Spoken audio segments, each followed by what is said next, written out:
রহস্যের সূত্রপাত ৩ ফেব্রুয়ারি বিকাল ৩টা উত্তর কোরিয়ার দক্ষিণীয় কুসং এয়ারবেসে নেমে আসে এক অদ্ভুত নিরাপত্তা। কয়েক মিনিটের ব্যবধানে পাল্টে যায় পুরো দৃশ্যপট আর দেওয়া হয় কড়া নিরাপত্তা। যেখানে সাধারণ যাত্রীবাহী বিমান চলাচলের কথা সেখানে আকাশ মুহূর্তেই ফাঁকা করে দেওয়া হয়। সক্রিয় করা হয় আধুনিক এয়ার ডিফেন্স সিস্টেম। বেইজের ভেতর তখন নেওয়া হচ্ছে যুদ্ধের প্রস্তুতি। বের করে আনা হয়েছে দানবীয় হওয়াসাং-17 ব্যালিস্টিক মিসাইল। কিন্তু এসব কেন করা হচ্ছে?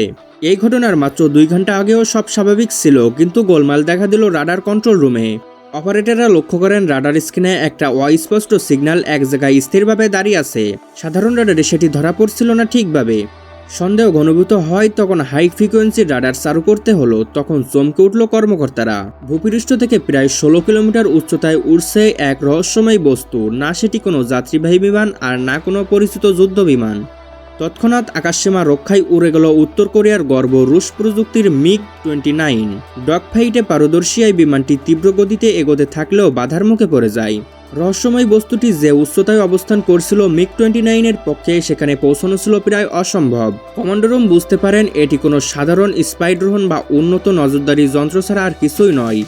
পরিস্থিতি সামাল দিতে এবার বের করা হয় কিং জমুনের গোপন অস্ত্র, একটা নজরদারি ড্রোন। দেখতে অনেকটা মার্কিং MQ-9 ড্রোনের মতো হলেও এর ক্ষমতা ছিল ভিন্ন।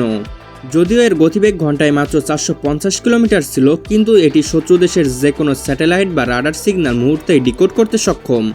সবথেকে বড় কথা, এটি মাটি থেকে প্রায় 26 কিলোমিটার উচ্চতায় উঠে শত্রুর চোখে চোখ রাখতে পারে। ড্রোনের পাঠানো সিগন্যালে পরিষ্কার হয়ে যায় এটি কোনো বিদেশি স্পাই ড্রোন। দেশের আকাশসীমায় এমন অধিকার প্রবেশ করা সহ্য হবে না। হাইকমান্ড থেকে আসে এই কড়া নির্দেশ। এরপরই গর্জে ওঠে রাশিয়ার তৈরি আধুনিক S-400 মিসাইল সিস্টেম। এটি কয়েকশো কিলোমিটারের মধ্যে টার্গেট নির্ভুলভাবে আক্রমণ করতে সক্ষম।